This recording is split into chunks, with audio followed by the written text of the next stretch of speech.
রাজধানীর রিসিবি চত্বরে বক্তব্য দিয়েছেন বিএনপি চেয়ারম্যান তারেক রহমান। আমরা আমার সহকর্মী সাইফুদ্দিন রবিনের সঙ্গে একটু যোগ দিতে চাই, তার সঙ্গে কথা বলতে চাই। রবিন, যেমনটি দর্শকদের বলছিলাম, কিছুক্ষণ আগে সংক্ষিপ্ত বক্তব্য দিয়েছেন তারেক রহমান। কি বললেন তিনি তার বক্তব্যে? রহমান মূলত ধানের শীষের পক্ষে ভোট চাইলেন এবং তিনি নিজেই যেহেতু এই সংসদীয় আসনের প্রার্থী, অর্থাৎ ঢাকা 17 সংসদীয় আসনের, সেই কারণে তিনি নিজের জন্য ভোট চাইলেন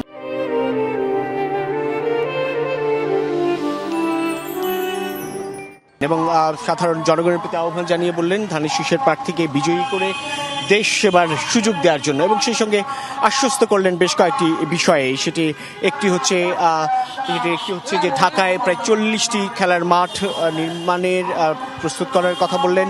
সেই সঙ্গে বললেন যে এখানটায়, অর্থাৎ এই ঢাকা 17 সংসদীয় আসন সহ ঢাকা শহরের যেই সকল সংকট সমস্যা রয়েছে সেসব দূর করে তিনি এখানে, অর্থাৎ এই এলাকাকে সবুজ নগরীতে পরিণত করার আশ্বাস দিলেন।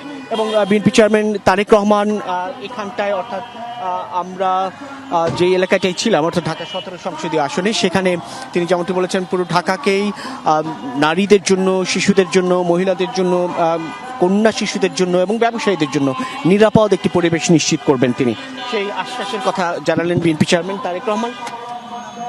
এবং সেই সঙ্গে 7টি সংসদীয় আসনে আজকের দিনে তিনি প্রচারণায় অংশগ্রহণ করবেন। সেই 7টি সংসদীয় আসনে বিএনপি মনোনীত প্রার্থীকে বিজয়ী করার জন্য তিনি সাধারণ জনগণের কাছে আহ্বান জানিয়ে আরও একবার ধানের শীষের পক্ষে ভোট চাইলেন।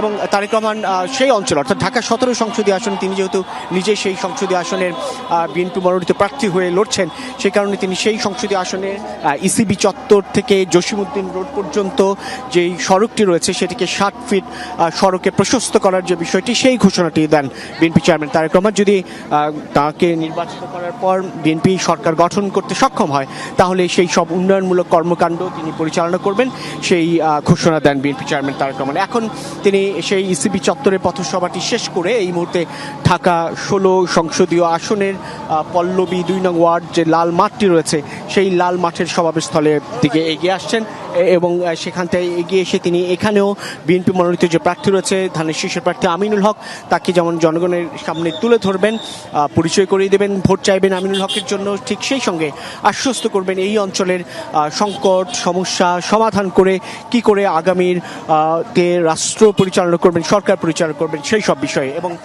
এরপরে সংসদীয় আসন, ঢাকা 14 সংসদীয় আসন এবং ঢাকা 10 সংসদীয় আসনে যাবেন। তারপরে যাওয়ার কথা রয়েছে আজকের দিনেই ঢাকা মহানগর উত্তরে ঢাকা 12 সংসদীয় আসনে এবং এরপর ঢাকা 11-তে সাতারকুল এলাকার সমাবেশের মধ্য দিয়ে তিনি আজকের দিনের প্রথম দিনের কর্মসূচি শুরু করবেন। টানা 2 দিনের কর্মসূচি বিএনপি চেয়ারম্যান তারেক রহমানের, যার দ্বিতীয় দিনে তিনি ঢাকা মহানগর দক্ষিণে 8টি সমাবেশে পথসভায় অংশ নেওয়ার কথা রয়েছে।